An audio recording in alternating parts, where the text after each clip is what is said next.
Alors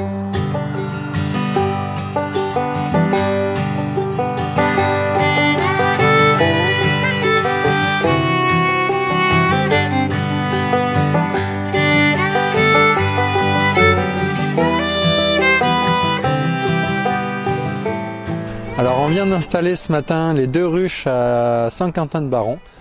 Voilà, donc 2 ruches qui seront là toute l'année pour participer à la biodiversité locale.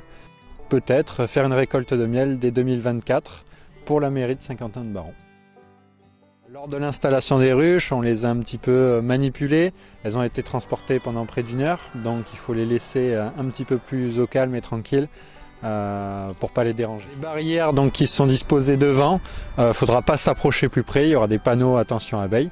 Voilà, si vous restez à cette barrière, il n'y a aucun risque, mais il ne faut pas franchir cette barrière, auquel cas là on peut s'exposer à un risque donc de se faire piquer par les abeilles. Si vous êtes allergique, donc soit vous avez des traitements antihistaminiques, donc là c'est les prendre directement, aller peut-être chez le médecin ou la pharmacie s'il y a d'autres symptômes. Si vous n'êtes pas allergique, bon, la piqûre va gratter, ça va brûler, il faut enlever le dard bien sûr, et après se soigner avec de la crème apaisante. Voilà. Alors le dard, vous avez plusieurs moyens d'enlever, soit un aspi-venin, soit vous pouvez l'enlever avec une pince à épiler, voilà, même faut l'enlever le plus tôt possible après s'être fait piquer pour éviter que le venin se libère en totalité. Alors là on va les laisser tranquilles pour l'hivernage, on a fait l'état de leurs réserves de miel sont bonnes.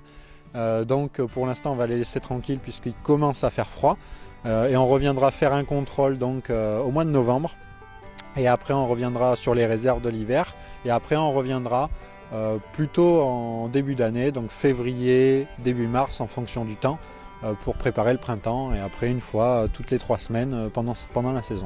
C'est-à-dire de mars à juillet. Ça nous permet de gérer un petit peu les colonies pour pas qu'elles soient trop grosses trop vite, sinon elles vont essaimer. De savoir si ça miel ou pas, de poser les os, de récupérer le miel quand c'est nécessaire pour pas mélanger tous les miels, différencier les récoltes et donc s'assurer que tout va bien, qu'elles ne manquent pas d'alimentation aussi parce que ça peut arriver en saison. Elles vont butiner des fleurs à la fois pour le pollen et le nectar, donc le pollen leur source de protéines, le nectar leur source de glucides, elles ont besoin des deux pour vivre et pondre, pour faire prospérer la colonie. Donc elles vont dans un rayon à peu près de 3 km autour des ruches. C'est là qu'elles vont chercher leurs réserves de pollen, de nectar, donc de miel, d'eau aussi bien sûr, et d'autres choses notamment pour faire la propolis. Voilà. Alors mettre des fleurs ce qu'on appelle mellifères, c'est-à-dire que c'est des fleurs qui intéressent polliniquement les abeilles. On peut mettre donc des mélanges de jachères fleuries, c'est toujours intéressant. Ce qui va être intéressant aussi c'est les cultures qu'il y a autour, comme du tournesol, comme du colza s'il y a.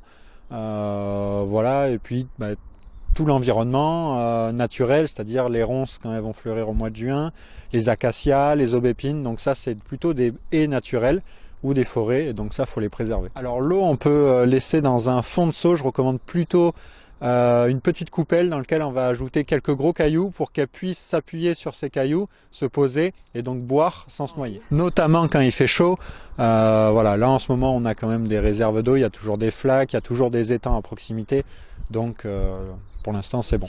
Les petits conseils pour préserver les abeilles, bon, mais apporter de l'eau notamment quand il fait chaud, éviter notamment tout ce qui est insecticides et pesticides. Voilà, c'est plutôt recommandé pour tout ce qui est insectes volants et rampants. Notamment apporter aussi une diversité florale, une diversité d'alimentation. Donc là, ça passe par avoir plusieurs sortes de fleurs, d'alimentation autour. Et voilà, c'est les 3 moyens, on va dire, pour préserver les abeilles, notamment les ruches.